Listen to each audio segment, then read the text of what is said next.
Hello, everyone. This is Alexander Horat, your host, and today I'm honored to welcome back Lynette Zang, renowned monetary expert, economist, and longtime advocate for sound money and financial preparedness. Lynette has spent decades helping people understand the true risk within the global financial system, currency stability, and the critical role of gold and silver. Lynette, thank you for joining us today. I am very happy to be back again, Alexander. Thank you so much for having me. Oh, thank you for coming back on the show.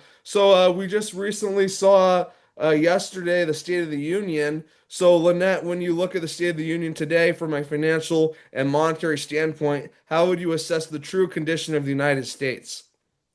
Well, I would have to expand that and say that the true condition of all of the government debt-based money out there is on their very last legs, which is why we're transitioning into a new system. So, you can say anything you want and you can say, "Oh, look at this, the stock market is great. The Dow went up above 50,000." But all of that went up because of all of the money printing, not because of the productivity. And frankly, when you look at a lot of the companies on the stock market at 100 times forward earnings, I would say that the state of the economy with what's happening on the ground level with affordability with people, that's not changing. The prices, they talk about inflation coming down. Well, they're not talking about prices coming down. They're talking about the rate and speed of the prices going up is coming down. So, but the people on the ground, confidence, we're in a very fragile position. Absolutely 100%. Yeah, so is there anything the government can do at this point or the Federal Reserve to stop this out of control inflation, or are they pretty much set on their way and there's no going back? There's totally no going back, unfortunately. And that's for, a key reason. And that is, I mean, I've got dollars here, right? But we've talked about this before. When you look on the Federal Reserve Education Department, which is really my very favorite website, because they're probably a bit more honest on there, there's virtually no purchasing power left in the currency. And so, and I could say that that's true with every currency on government debt-based currency on the planet. And it can have lots and lots of zeros. I mean, isn't Zimbabwe doing great? This is a $10 trillion Zimbabwe note. No, they're not doing great. No, there is nothing to be done because there is no value left in this system. There is only speculation left in this system. And so the flight to safety and what we've been watching happen, truthfully, since a year ago in January, this is the piece that I'm really excited about, Alexander, because since the 70s and really kicking off in the 80s, every single thing has been turned into a financial product for banks to trade back and forth and make money on.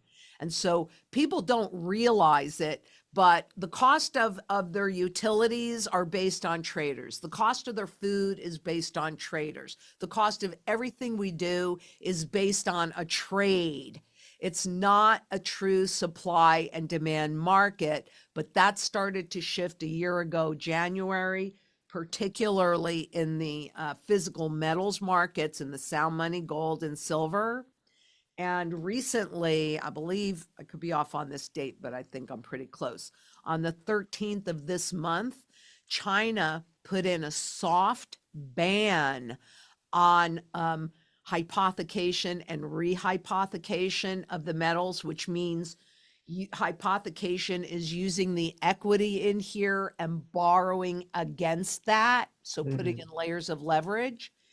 And rehypothecation is using that same equity over and over and over again, which just means you have this itty bitty bit of equity and a whole bunch of debt built on top of it.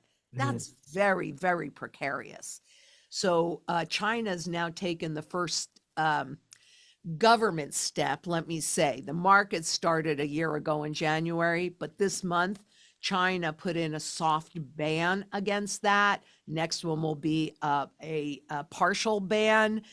to what they're doing right now is starting to get people used to it so they can change the habits.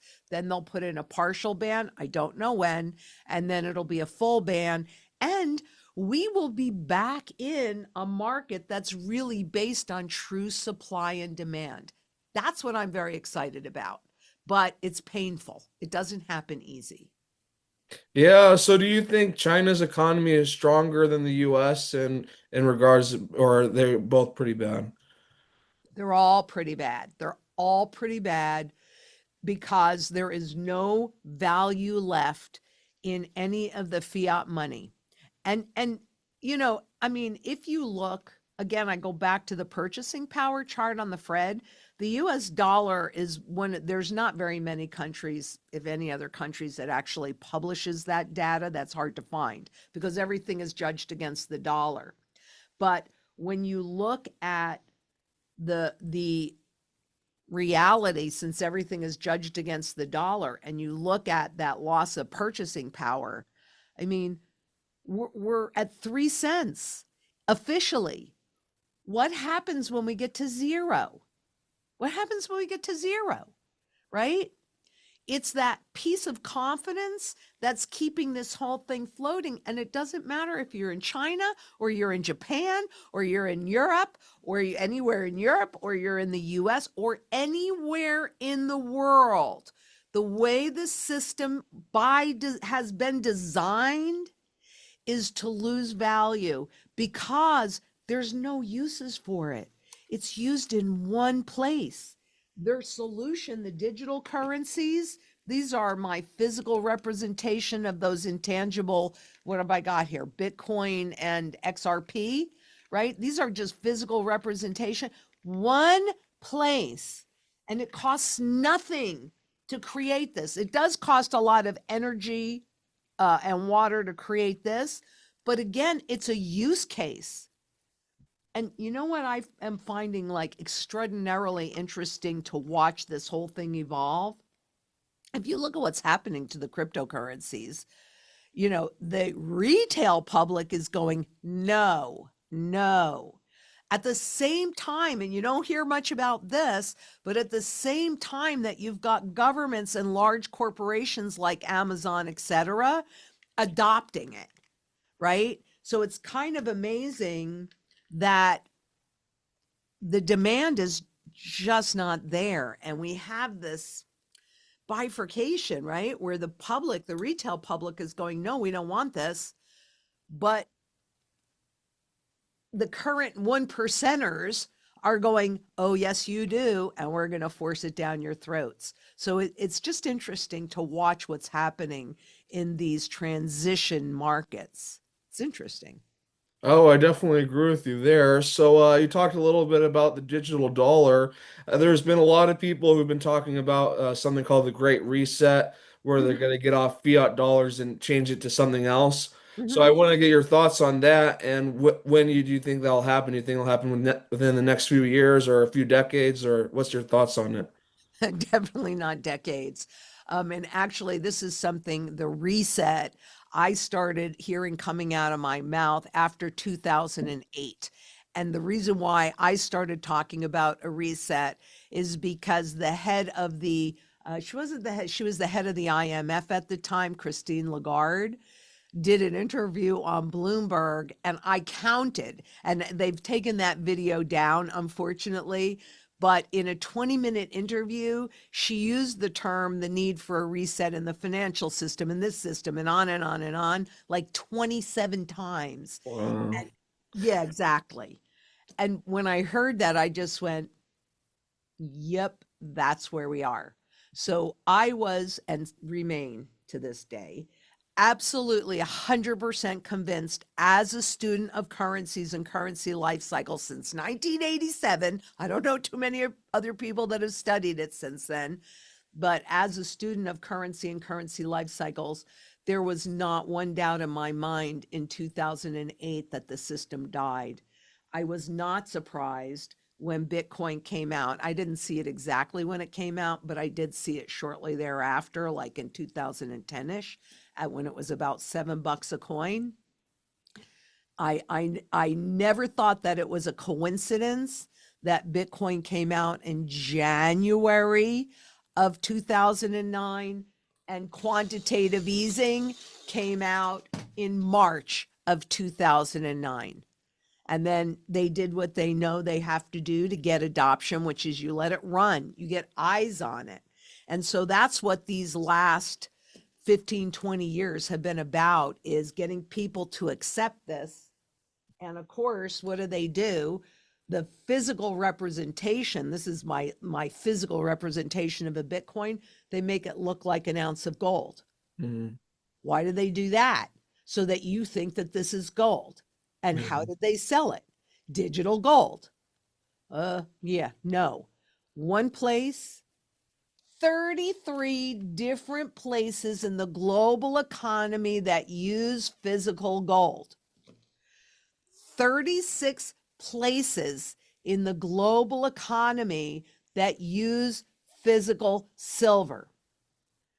Sound money is above all governments and central banks' ability to inflate away because it is a pure demand with supply. Anything physical, there's a limited supply. So we are going back to a true supply and demand market. And it's about time, because the rest of it is just set up. This whole system is set up to rob you of your time, of your wealth, of your work, of your future, of your freedom.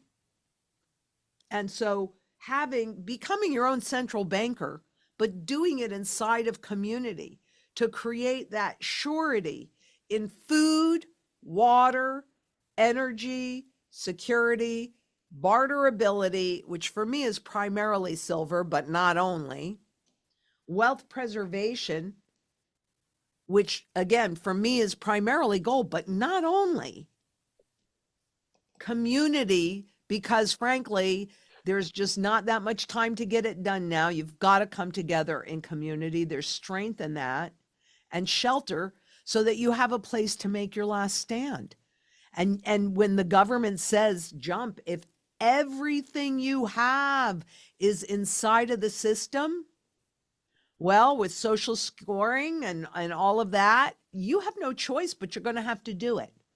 Yeah. So if you can come together in community and create surety in all those areas that we just talked about, if they say jump, you go, nope, nope.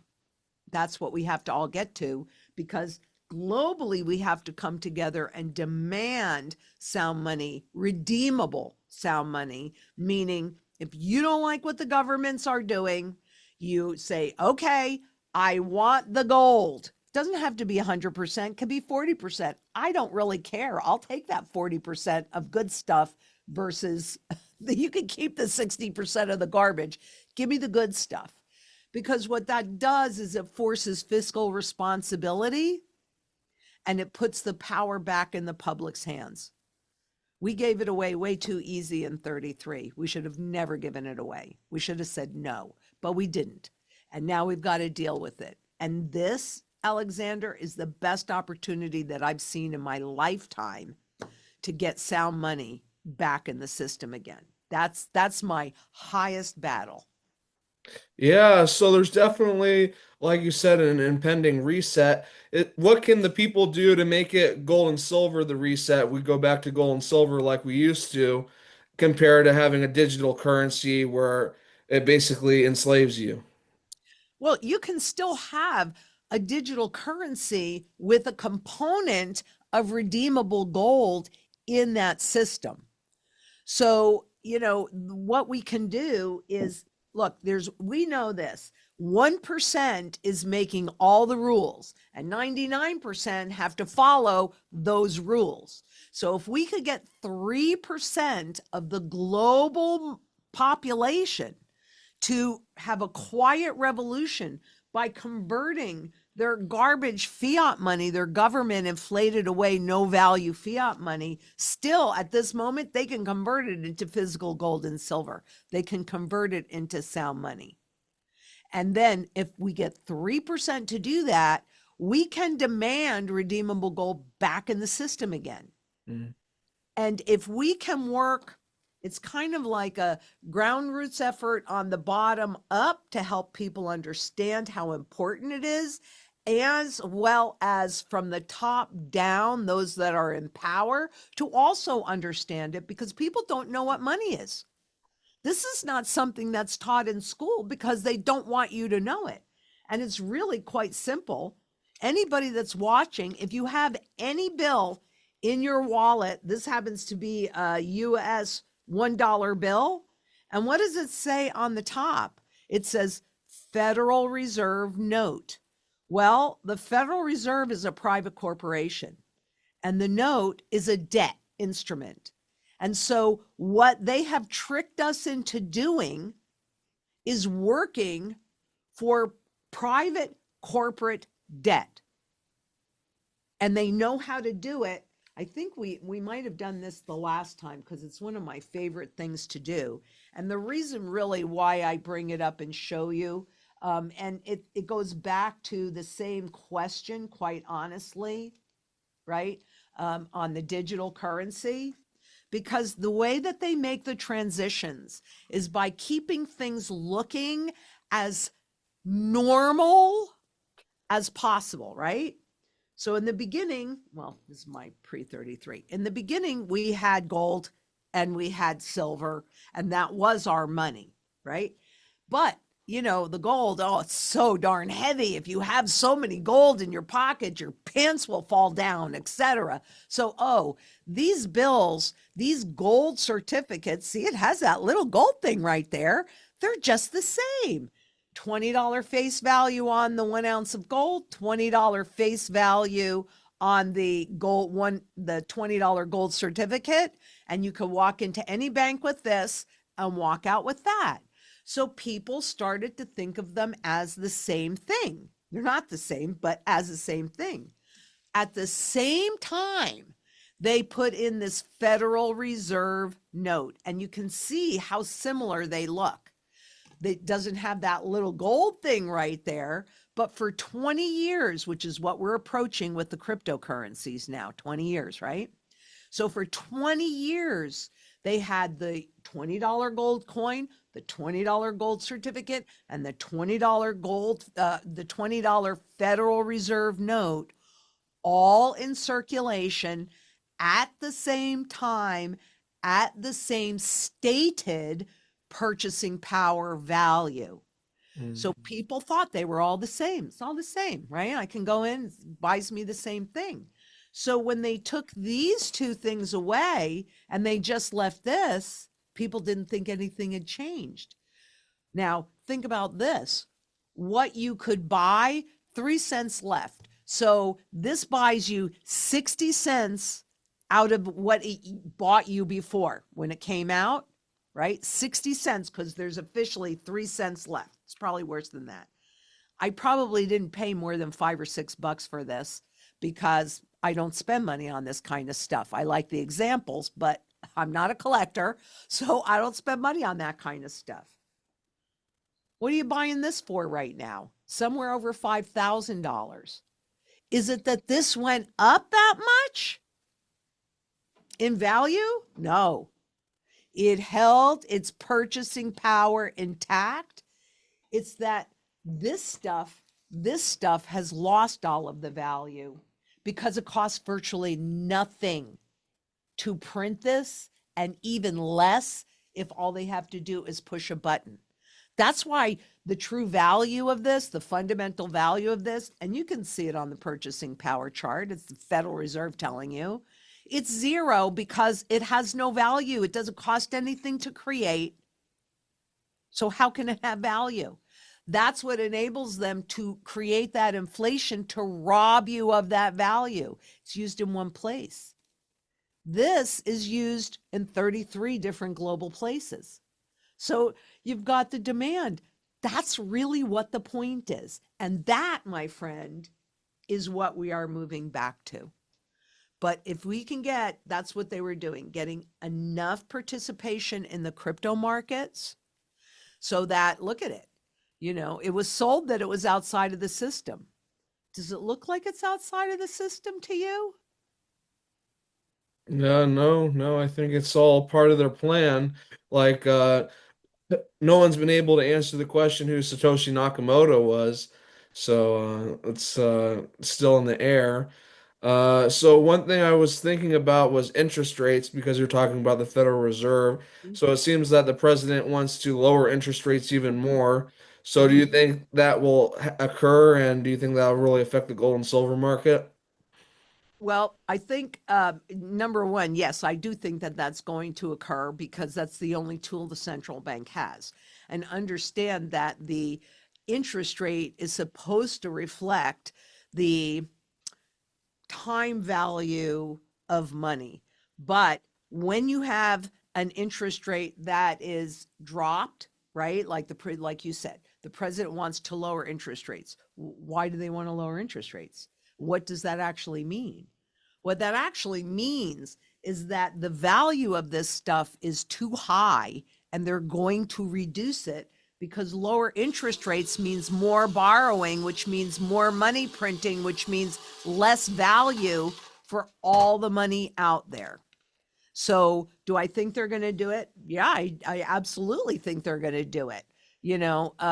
Is that going to make the affordability issue easier? No, it is not. It's going to make it much, much worse. That will tip over whatever little bit of confidence yet remains with the public. And then that leads up to a massive crisis that would justify injecting a whole bunch of digital money into the system. So lowering the rates to print more. The real problem is, and I just pulled these numbers recently from the most current report from the Office of the Comptroller of the Currency, the OCC. It's available to everybody. It's actually a really, I think it's an easy read, but they, on a quarterly basis, do a report on derivatives in the FDIC insured banking system. Well, a derivative is just a big leveraged bet, and its value is stated by the banks. The banks say, "Oh, okay, this is how much this contract is." So they state that value. It's between two or three, most of them are between two and three entities, so a very limited market, and you cannot convert into the underlying. It's just based on the price action. Mm. So it's the big banks that create this garbage. It's the big banks that can determine if this garbage defaults, but it's also an accounting trick, right? It's like they're magicians. And according to the Office of the Comptroller of the Currency, in the derivatives, what the banks have been able to do is get and I'll explain this in a second, a netting benefit of 88.4%. And what that netting, that cute little accounting trick is about, is if you have a derivative contract here, even though it's not the same as this, exactly the same as this derivative contract over here, they cancel each other out. Mm. The tune of 88.4% officially. That's according to the Office of the Comptroller of Currency. And what that means when you do that calculation out is that the nominal value of all the contracts out there are 6.16 quadrillion. Wow. Quadrillion. And the reality is that's just the value that Wall Street and the banks have put on the contracts. Every single major banking entity, so the FDIC, the IMF, the BIS, the World Bank, the Federal Reserve, take your pick. Every single entity, every single one says that none of that reflects the true value at risk. Mm. How in the world do you bail out quadrillions? You can't.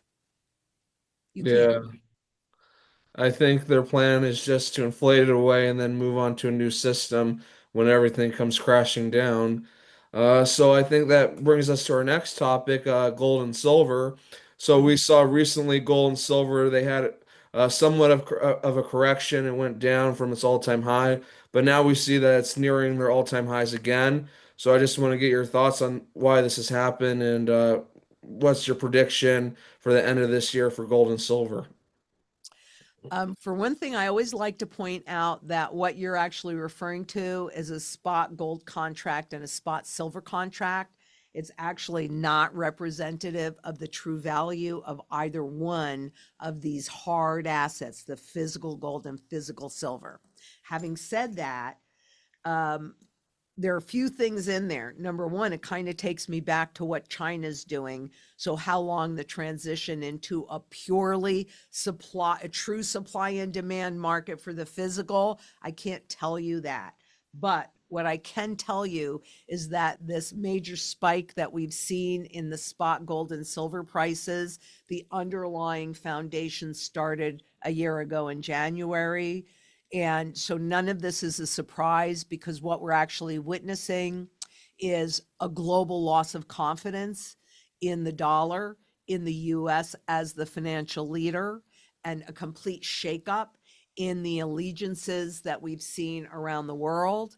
And it's chaos, right? How do you get people to stay inside the system?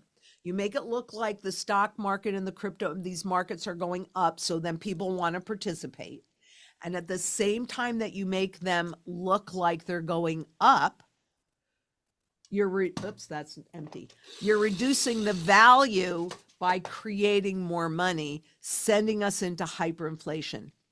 Not a surprise, but silver is the fuse because silver straddles two worlds. It straddles the industrial world as well as the financial, the monetary world, because it's the second monetary metal. So when you see silver move like it has been, all the breakouts technically from the cups and all of that, it's not a surprise because it was a warning about what was happening with gold. Gold is the anchor. So silver is the fuse and it gives you a heads up, but gold is the stabilizing factor. Having said that, when you referred to the little correction that we were in, technically speaking, nothing goes straight up, nothing goes straight down. You have to bounce along the way. And so both spot gold contracts and the spot silver contracts were technically overbought. And you know that via the 200-day moving average. So every day they would total up where spot gold closes and they'll do that for 200 days and they'll divide it by 200 and that gives you an average. And that 200-day moving average kind of works like a rudder on a water ski boat. And if the spot price of anything, this is not just true for gold and silver, it's true for everything. But if the spot price is a water skier, there's only so far above or below that 200-day moving average before it's going to come back to the center. So I haven't checked it over the last couple of days, but I can tell you that last week when I checked it, spot gold was about 39% away above that 200-day moving average. And that's extreme because 10% away is a lot, right? So what was happening and this is true for both gold and spot silver. So what was happening in that little correction is it was just staying inside of a trading range to give that technically an opportunity to move up. But it's all of the uncertainty and it's all of the chaos that is driving the markets into those spot contracts, but also into the physical metals. And if you don't hold it, you don't own it. You got to hold it. You've got to own the physical. The paper is irrelevant. And still, even at 5,000, at 6,000, at 20,000, way below its true fundamental value. So if you think about what China is doing by first the soft band, then when they do their partial ban, I don't know when they're going to do that. I'm going to pay attention to that. When they do that next piece, driving the world to the physical market, that will be so much higher. I don't imagine that they would do all of that this year. So it would be pretty easy for me to see and think that we could see spot maybe 6,500 by the end of this year. But do I think that's relevant? Quite honestly, no. No, because it's still way below its fundamental value, which is somewhere around 38 to $40,000.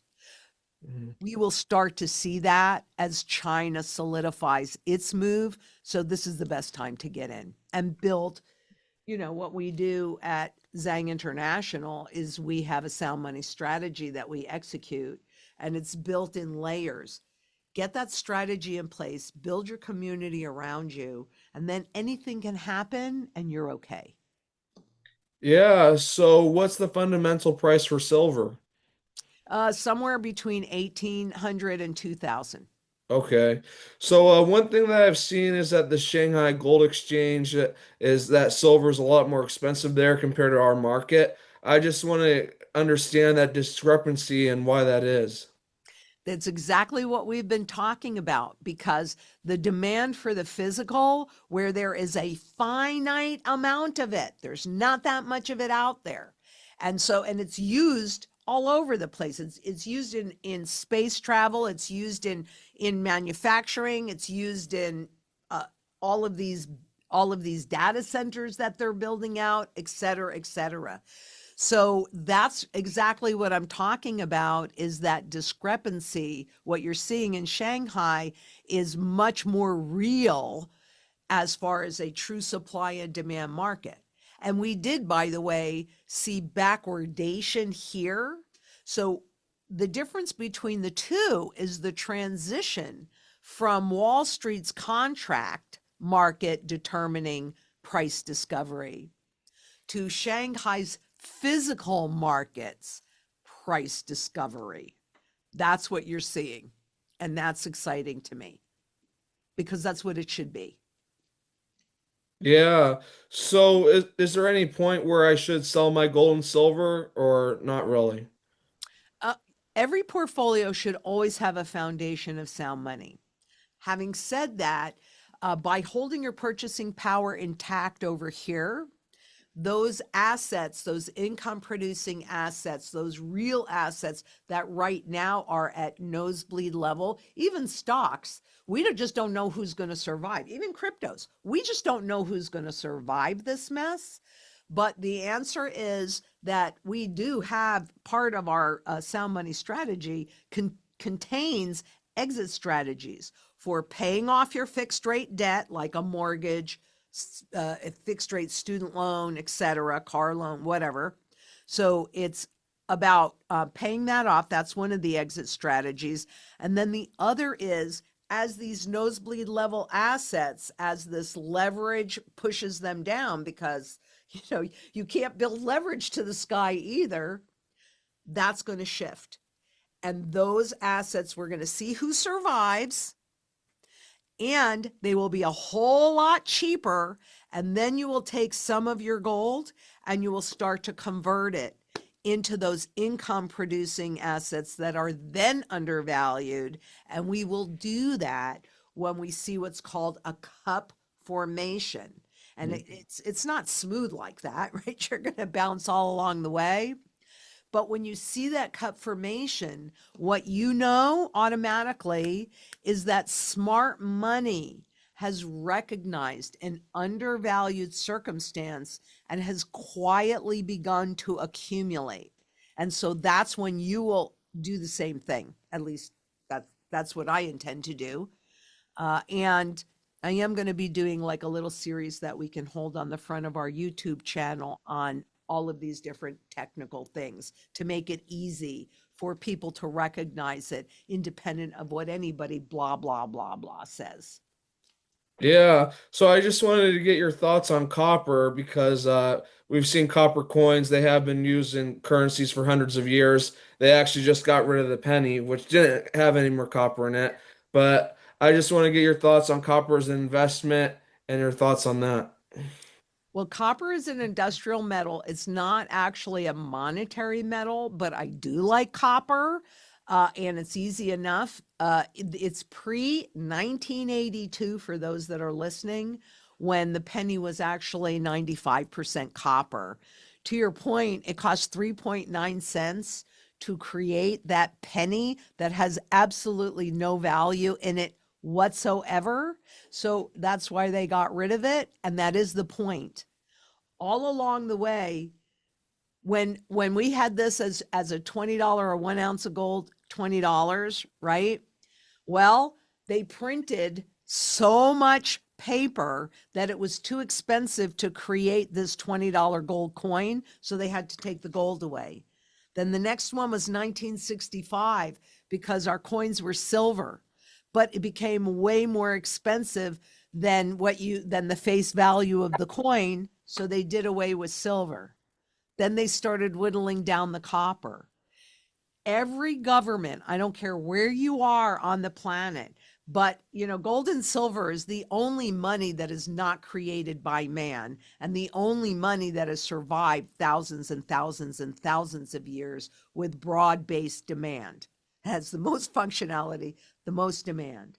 So do not be fooled by numbers that have no meaning.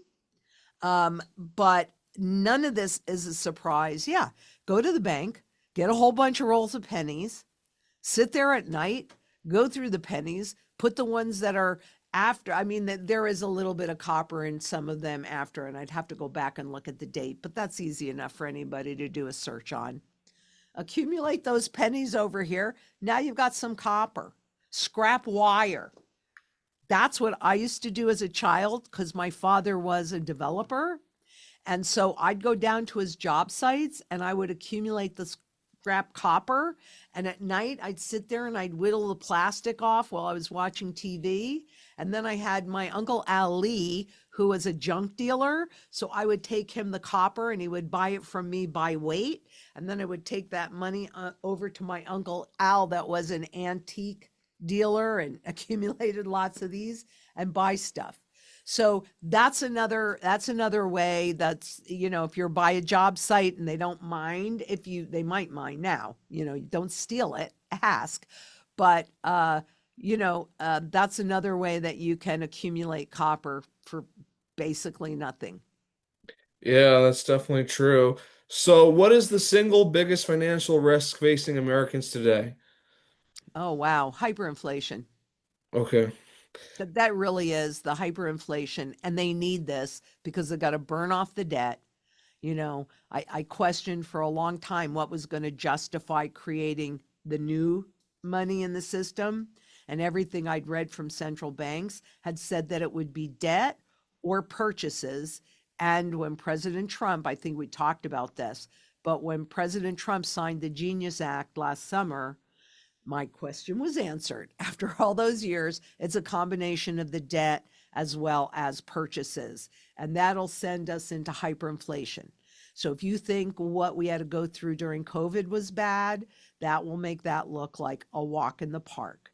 And that's why I strongly encourage anybody that's listening to this to become as self-sufficient and independent inside of community. There's power in numbers. And things, when we're in hyperinflation, Alexander, things get really local for a while, right? So, any skill sets, I said earlier that silver is primarily my tool of barter, but people need to understand that gold and silver in any form is monetary at its base, and you need to create surety in those 8 mantra areas. And you can do that by bringing whatever it is that you have. Go to a farmer's market, get to know the people that grow your food, give them a day of your labor or two, develop a relationship, learn a skill, because that skill is barterable. Anything physical, any skill that you have, your ability to think and create and do what you're doing. These are valuable barter tools, and I encourage everybody to build that community and learn some skills and dust off maybe some skills that you don't even think are valuable, but they really are. They really, really are. So that's because when hyperinflation hits, I'm sorry, 80% of the population ends up in abject poverty, period. And in some places like Venezuela and Zimbabwe are great examples. We're at 90%.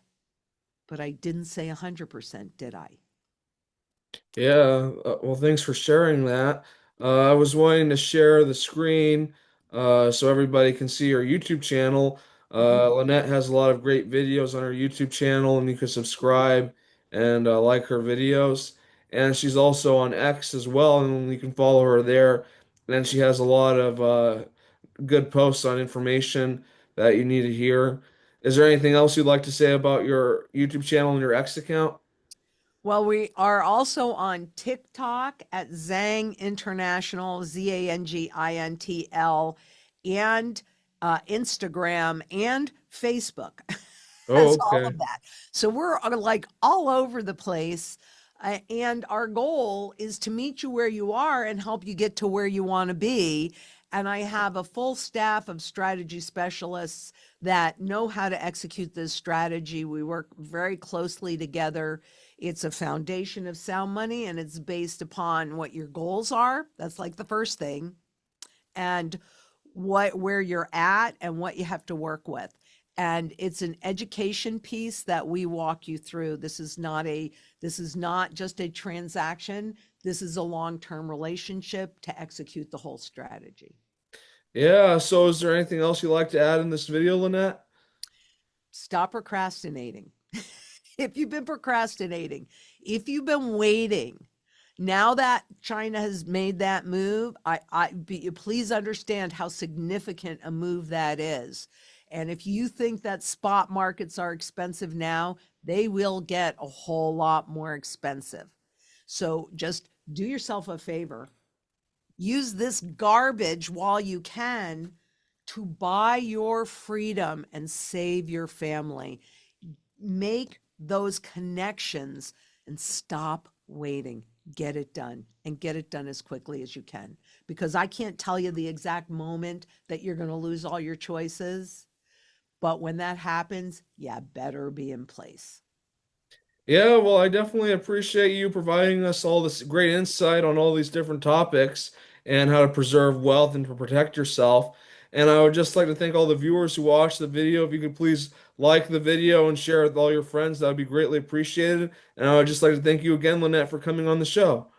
Anytime, it's my pleasure. Thank you for having me. Thank you, everyone. Goodbye.